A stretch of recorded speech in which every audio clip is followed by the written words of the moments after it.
kalan şu an itirazını deprem bölgesi olan vatandaşlarımızı daha çok mağdur etmektedir.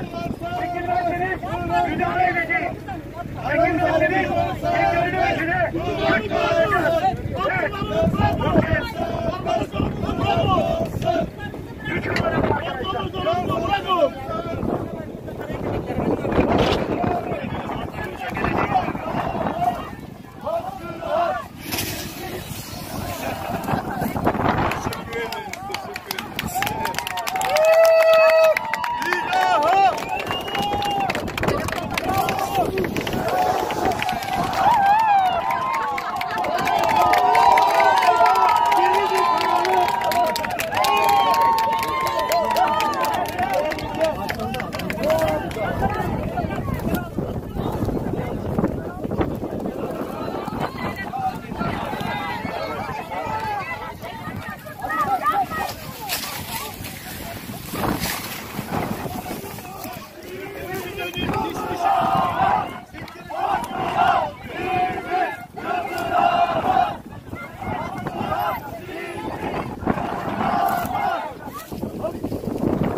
Canım.